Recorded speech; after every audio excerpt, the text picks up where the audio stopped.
Bonjour tout le monde, voilà. Aujourd'hui, c'est la deuxième capsule de cette aventure que j'ai nommée Si mon cancer m'était compté. Donc, lors de cette première capsule, je vous ai expliqué comment j'avais été diagnostiquée, ce que ça avait provoqué en moi, c'est-à-dire la terreur, mon retour à la maison avec Chouchou qui me propose très intelligemment d'ailleurs d'aller rencontrer notre médecin traitant qui m'explique un petit peu la suite des événements et qui se veut le plus rassurant possible.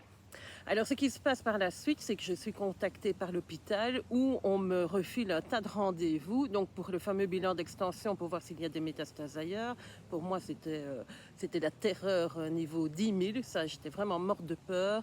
On me donne aussi un rendez-vous pour une opération en hôpital de jour pour me placer donc le fameux porte-à-4.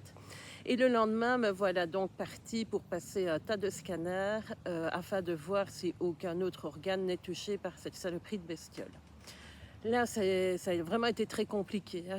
J'avais vraiment très très peur. Et alors, comme j'ai passé ces examens-là à l'hôpital de Huy et pas au CHU, ils ont fait ça pour que ce soit le plus proche de chez moi, évidemment.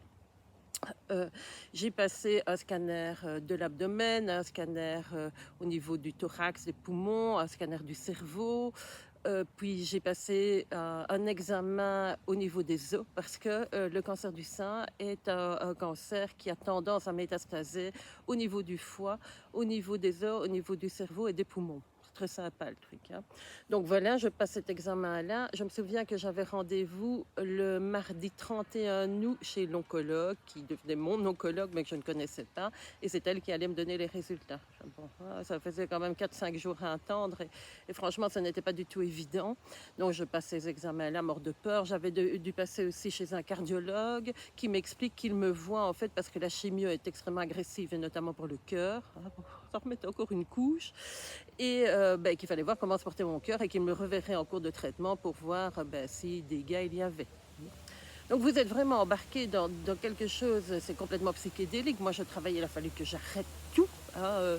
J'étais indépendante, j'avais des rendez-vous, il a fallu qu'on annule tous mes rendez-vous. Et je veux dire que ça c'était un détail pour moi à ce moment-là. Ce qui me faisait vraiment très très peur, c'était de mourir. En fait, j'avais pas peur de mourir, j'avais pas envie de mourir. Je trouvais ça tellement injuste, tout allait bien dans ma vie. Je me dis mais pourquoi est-ce que ce truc me tombe dessus, hein? Ça c'est une question, je pense que tout le monde se pose au départ. Et en fait, il n'y a aucune réponse. Mais c'est tout à fait naturel et humain de se poser la question, qu'est-ce que j'ai fait pour que ça me tombe dessus? Donc voilà, j'ai passé tous ces examens-là, la peur au ventre. Les premiers, j'y suis allée seule parce qu'il ne faut pas oublier non plus qu'on était en période Covid. Donc Luc ne pouvait pas m'accompagner à tous les rendez-vous. Mais j'étais tellement mal que finalement on est parvenu à ce qu'il puisse m'accompagner et au moins m'attendre dans la salle d'attente. Donc il est venu avec moi pour certains examens. Mais voilà-t-il pas que lorsque je vais passer mon examen pour les autres, donc il faut savoir que je devais avoir une injection le matin et puis revenir aux alentours de midi pour faire l'examen. Voilà-t-il pas que quand je vais m'inscrire pour l'examen, je vois une farde sur le bureau de la dame à l'accueil, Forêt Geneviève, et je vois triple négatif. Bardi Bardaf. Moi, j'avais déjà évidemment été fouinée sur le net, ce qu'il ne faut absolument pas faire. J'avais vu qu'il y avait plusieurs types de cancer du sein, là, parce que j'y connaissais que dalle, moi. Et que le triple négatif, c'était vraiment l'horreur, c'était le plus agressif. Il n'était pas hormonodépendant, donc on ne pouvait pas par la suite donner des hormones pour éviter qu'il ne récidive. Il y avait un taux de récidive épouvantable et je vois que le taux de réussite pour la rémission de ce cancer est de 20%. Pouh là là là là là là, non, c'était l'enfer. Ne faites jamais ça, hein. Parce que j'ai appris en fait que les 20% en question de 1, c'était une donnée qui n'avait pas du tout été actualisée. De 2, que c'était pour effectivement les triples négatifs, mais qui était déjà à un stade où il y avait des métastases un peu partout. Donc, c'était du grand n'importe quoi. Mais moi, j'avais lu, hein. Donc, j'étais partie. Je vois triple négatif, j'ai lu ça. Je dis, OK, c'est vraiment mal barre. Donc, j'ai passé tous ces examens-là avec le soutien de Chouchou. Il y a eu un week-end qui s'est passé avant que j'aille chez l'oncologue, donc où je n'avais pas les résultats de mes scanners et j'étais morte de peur. D'autant plus que pendant l'examen pour les os, on vient me repositionner et on me dit écoutez, on va faire une petite analyse supplémentaire parce qu'on voit quelque chose au niveau de la colonne. Voilà. Et en fait, ce qu'ils avaient vu, c'était une hernie discale, hein. Mais bon, pour moi, c'était tout autre chose.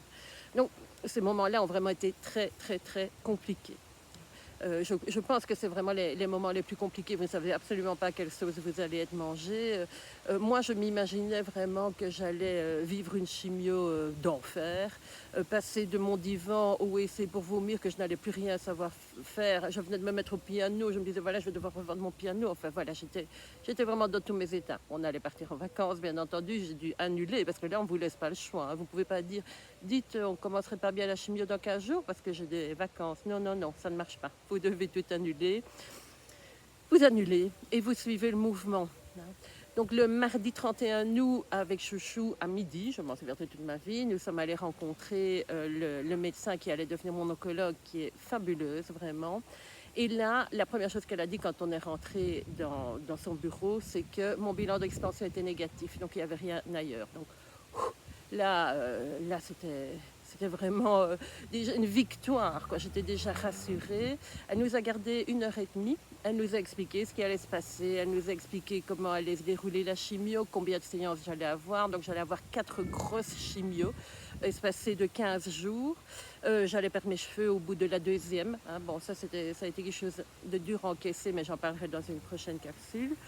Et puis alors, elle m'a examinée et en m'examinant, elle me dit, ben voilà, comme vous l'a dit le scénologue, vous allez après la chimiothérapie avoir une mastectomie totale. Malheureusement, le scénologue ne me l'avait pas dit, donc là on a encore dégringolé d'un étage en apprenant qu'on allait devoir m'enlever un sein. Hein, bon. Et puis alors qu'après j'aurais des séances de radiothérapie. Elle m'a dit, je me souviens, que le diagnostic était certes sérieux, mais qu'on allait faire le nécessaire pour que les traitements fonctionnent. Donc là, je me suis dit, ok, il faut que j'enfile mes fringues de guerrière et il faut qu'on y aille. Donc voilà comment s'est passée la suite après avoir appris le diagnostic. Je reviendrai vers vous dans les prochains jours pour vous expliquer la suite. J'espère que ce n'est pas trop long. Et n'hésitez pas à faire des commentaires si vous trouvez que c'est trop long ou que c'est trop court ou que je parle trop vite ou que voilà, vous me dites ce que vous voulez. À très bientôt.